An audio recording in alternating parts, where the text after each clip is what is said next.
এটা স্বাভাবিক ব্যাপার। কে বলেছে আপনাদেরকে? প্রত্যেকটা জায়গাতে প্যানেলিস্ট দেওয়া হচ্ছিল, কারণ প্যানেলিস্ট না দিলে এতগুলো সংখ্যা এরা মনে রাখবে কি করে?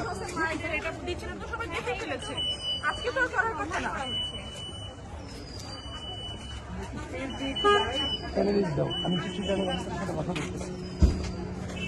মুখে কথা বলেন, কিন্তু আপনার প্রচারপত্র দেওয়ার কি আছে আজকে? কি হচ্ছে, কি দিয়েছে? আপনি দেখছেন না, পুরো একটা লিস্ট ধরিয়ে দিয়েছে।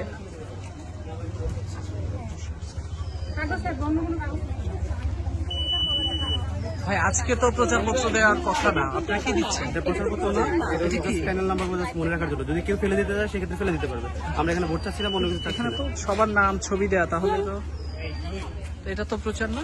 এটা প্রচার কিভাবে? জাস্ট হচ্ছে নাম্বারগুলো যদি ভোট চাওয়া। আপনি কি করে এনশিওর করবেন যে এতগুলো মানুষ ভোট দিবে, এতগুলো নাম্বারটা মনে রাখতে পারবে? অবশ্যই সেটা আপনি তো, এটা প্রচারপত্র তো দেওয়ার নিয়ম না। ভাই আপনারা কি দিচ্ছেন আজকে? কি এগুলো দেওয়ার কথা? মানে প্রচারণা কি আজকে চলার কথা? প্যানেল নাম্বার মনে রাখার জন্য। আপনি কি দিচ্ছেন দেখে একটু? আমি হচ্ছে ব্যক্তিগত ক্লাস হচ্ছে জাস্ট কেউ যদি ফেলে দিতে চায় আচ্ছা, আপনি কোন প্যানেলের ইয়ে দিচ্ছেন? আবেদ হামিম মায়ের পরিষদ। এটা একটু দেখি ভাইয়া, এটা একটু দেখি। এটা কার? এটা হচ্ছে সাহেব ভাইয়ের পরিবহন সম্পর্কে।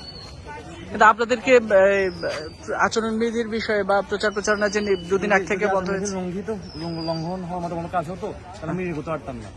কেউ না কেউ এসে বাধা হতে দেখতো।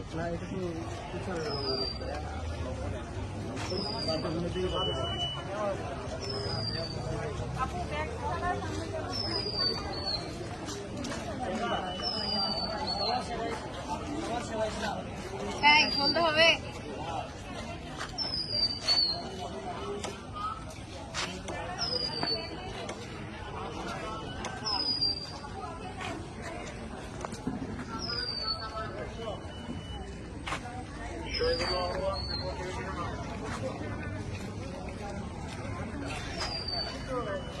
নিজাম ভাই